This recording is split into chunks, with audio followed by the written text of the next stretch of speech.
Welcome to the Weather Guru's update, 5 p.m. update on Hurricane Ian as it continues to intensify here in the Northwest Caribbean Sea here.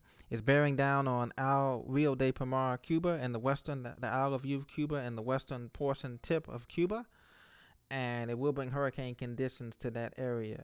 Currently, let's get the current update on it before the statistics on it before we go any further here. Current update on it, according to the National Hurricane Center, at 5 p.m. advisory just came out here Eastern Daylight Time. 100 mile per hour winds, 85 knots. Minimum central pressure continues to fall. Now it's down to 972 millibars. Its movement is north-northwest at 11 knots or 13 miles an hour. So it's moving at a pretty moderate clip there as it continues to make its assault into the Gulf of Mexico, the eastern Gulf of Mexico. Hurricane conditions will continue in western Cuba this evening, and tonight significant wind and storm surge impacts will be felt there to the east of the center of circulation as it passes by the storm surge.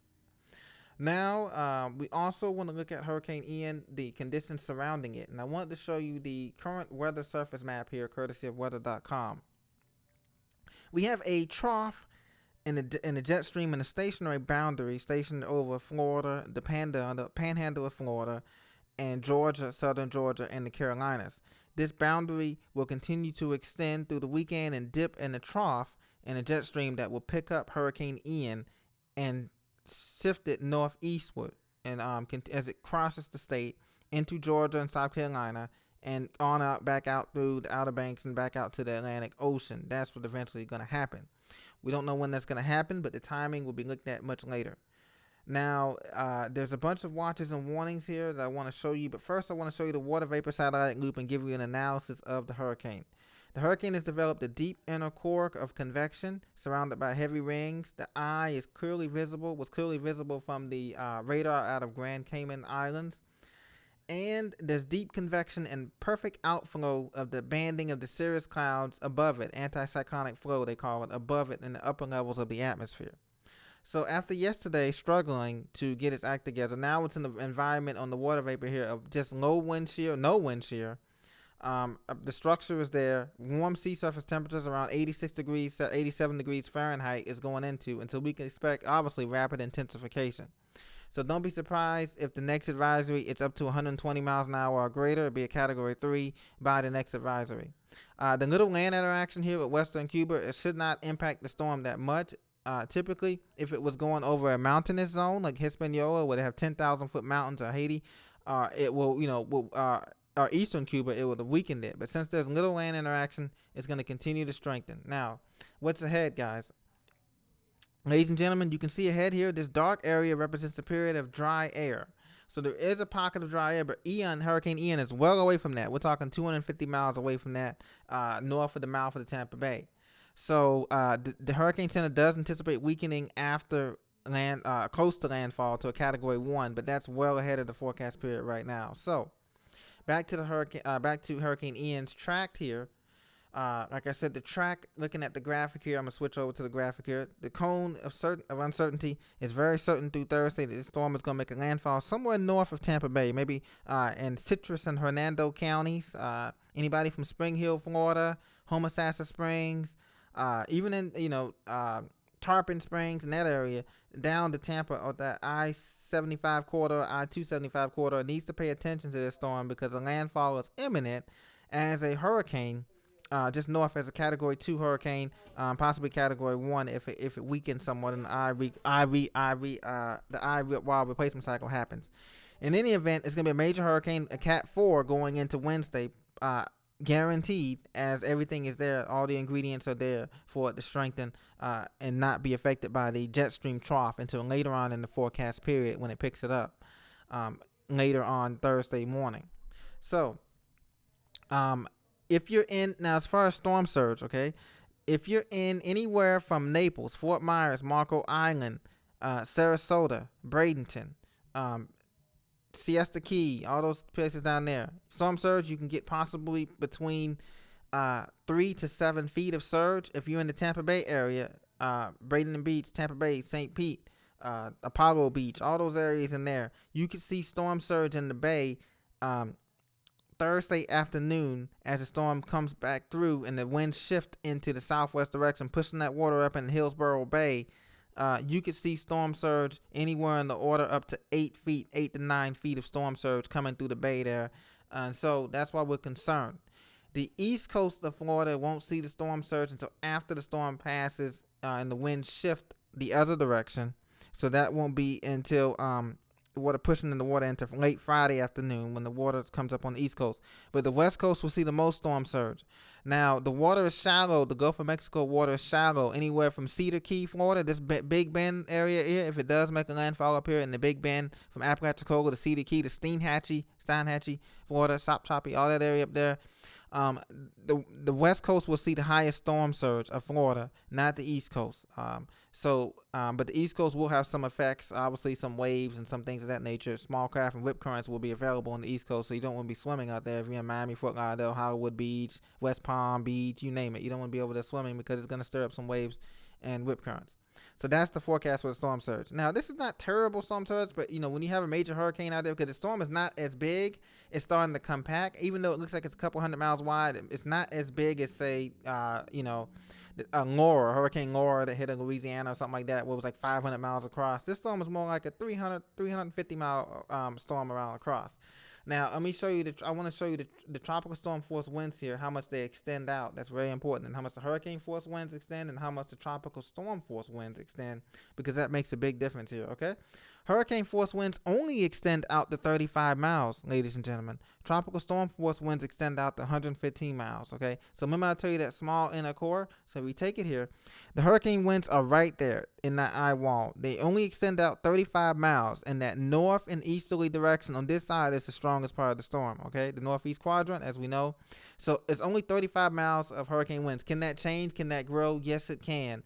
But we're not anticipating it to grow to some 100 miles of hurricane winds or something like that. The wind field would broaden, the pressure would kind of stabilize, but that's not the case. Since we got a rapid intensification storm right now, what it means that the pressure's dropping, the winds are increasing, faster, So because of that, the hurricane field, it may go up to maybe 40 or 50 or 60 miles of hurricane force winds, but that's about it. Unless it develops an inner core or, two concentric eye walls or stuff like that. But we're not going to get into all that right now. Tropical storm force winds extend up 115 miles. That means that all of this out here is tropical storm force winds. So tropical storm force winds will be affecting the west coast of Florida beginning, let's see if I can show you the chart here again. The tropical storm force winds will be getting into the west coast of Florida by Wednesday afternoon, guaranteed. So you want to have all your preparations. That's winds between 39 and 73 miles an hour, which might not sound like a lot, but that does create problems with power outages and other things that could occur as a result. Another thing, if you're in the Tampa Bay area, your usual flood spots. There's flooding spots in South Tampa off of Bayshore Avenue. If you're anywhere along Bayshore Avenue in that South Tampa zone, right in downtown, what I'm talking about. That area tends to flood in a regular thunderstorm, and because of which we're getting a rain here. We're getting a rain according to the National Hurricane Center. Let me go to the key graphic here. You're going to be getting rainfall here anywhere on the order of, in the Tampa Bay region, anywhere in the order of it could be on the order of right here. It could be on the order of 10 inches right at the extreme coast here, from St. Pete, Dunedin, up through the Clearwater Beach and all of that, right? 10 inches. You could be getting in this orange, anywhere from 6 to 10 inches of rain here, anywhere along the Tampa Bay area here, and even inland. So because of which, flooding is a very big concern. So get your sandbags, get what you need if you're in a low-lying area, because this is going to be a big rainmaker, especially since you're going to be on the eastern side of this storm. Now, it looks like the worst of the eye and the eye wall rain within that, the 20 inches and 30, looks to remain offshore for right now. But we have to see once the storm emerges into the Gulf and passes Cuba, then the computer models will have a better idea of these rain totals as it approaches. But this gives you a pretty good idea. Is looking at a Cat3, a Cat 4 storm. You're looking at a pretty good rainfall on the eastern side, especially if this trough, like I said, the trough picks it up once it makes its landfall, either somewhere between Homosassa Springs, let's say, Homosassa Springs and Cedar Key. That puts Tampa Bay on the eastern side, and that water pushing up into that bay there, the Hillsborough Bay there, and everything, and pushing up in there. So you're going to have the storm surge on top of the rain if you're on the immediate coast. But So I'm concerned about the storm surge, but it's something that you guys are prepared for down there. Hopefully, you're looking at maybe 5 to 8 feet of storm surge right now, maximum a 10 feet storm surge. But I don't think it could be depending on how close the eye wall gets and when it passes to the north and east of you guys, how much water is pushing up into that bay. But since it's a compact storm, we're not looking at a huge amount of storm surge. We're looking at a moderate amount. Don't get me wrong. It's going to be moderate to strong. Like I said, a 4 to 8 feet storm surge along the western coast of Florida is, it's pretty substantial, no doubt. But it's not like a situation where you're going to have a big dynamic diameter. Because the bigger the diameter of the storm, if it's 500 miles across, the more it can generate those push that water waves against the coast. That's just a basic physics principle there. So if you look at national surge, the peak surge is going to be 5 to 10 feet, as I said before, right here in this Tampa Bay, in the mouth of Tampa Bay, coming up through Apollo Beach here and the airport and Davis Islands and St. Pete, Clearwater, all those areas, Dunedin, you name it, Tarpon Springs to the Antelope River. Anybody else down here, 4 to 7 feet down through Fort Myers and Port Charlotte, Punta Gorda, Charlotte Harbor, 4 to 7 feet. 3 to 5 feet and less down in the Keys, 2 to 4 feet in the Keys. So you guys are going to experience the worst weather. You guys in the Keys and Monroe County, anywhere from Key West to Marathon, the Esmeralda, and all of the Keys. You guys experience the worst of the storm. Probably as it passes you, that won't be until Tuesday morning and the Tuesday night. Okay, that'll be it. It'll be past you. Conditions will be improving. Pressure will be rising. You may or may not get tropical storm force winds. Probably so, but it probably won't be for a sustained period of time. Now, the next storms is going to be up here from Georgia down through the Sea Isles, Jekyll Island, Jewel Isles, Sea Isles, all those places, Kingsland, Georgia, down through Flagler, Volusia County line there. That's going to be 2 to 4 feet of that as the storm makes its way across and the water's pushing along the bay and the river here, the St. Johns River here, back into the St. Johns River in Florida. So that's the experimental peak surge there. I just want to show you that as well here. But getting back to the storm, Ian is a formidable storm. It's the only game in town here in the Caribbean, in the Gulf of Mexico, and the Northeast Atlantic Sea at this time. And it's going to continue to make that way. So I want to reiterate the points. Preparation should be completed by Tuesday afternoon at the latest for the Tampa Bay area. And also those immediately south of the Tampa Bay area, Bradenton, Sarasota, Punta Gorda, Charlotte, and those Port Charlotte, and those north of the Tampa Bay area, Spring Hill, Florida, up 75, Ocala, Gainesville, and along the coast, Cedar Key, Homosassa Springs, Dunedin, Denellen Springs, Denellen. So you know those areas that should already be prepared. Now, the winds. One thing I didn't talk about also was the winds. For guys, we may have gusting to 80 miles an hour, hurricane force gust, but sustained winds are looking at anywhere between 60 to 70 mile an hour sustained winds for the Tampa Bay and south. Anybody north of that, with actual storm landfall in that, then you obviously would be in the hurricane zone. But this is a less populated area, guys. The area is less populated up here. If it does make a landfall, say from Cedar Key north, this little Big Bend area here is less populated from Cedar Key inland and Levy County and Gilchrist County and those counties like that. So that's a blessing in disguise. That's one thing it is. If it does make a landfall up there, up that far north, I'm going to go back to the map here and show you guys. If it does make a landfall, if it up further north, that'll be a blessing in disguise. Say up in Cedar Key or up here in in this bend part here in Gilchrist and Levy County, right at the Big Bend, that'll be a blessing. But since the center of the storm right now is looking to make a landfall just north of Tampa, say between Dunedin and Tarpon Springs or something like that, then that means you guys will be in the hurricane force winds come 2 p.m. Thursday, that's according to this positioning. So that means sustained winds of 74 miles an hour or greater, with gusts possibly gusting to up to 100 miles an hour or 110 miles an hour.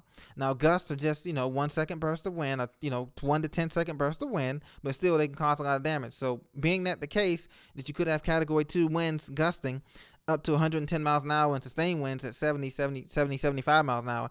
That means that anything loose is going to blow around. Shingles may be blown off. Trees will definitely be downed.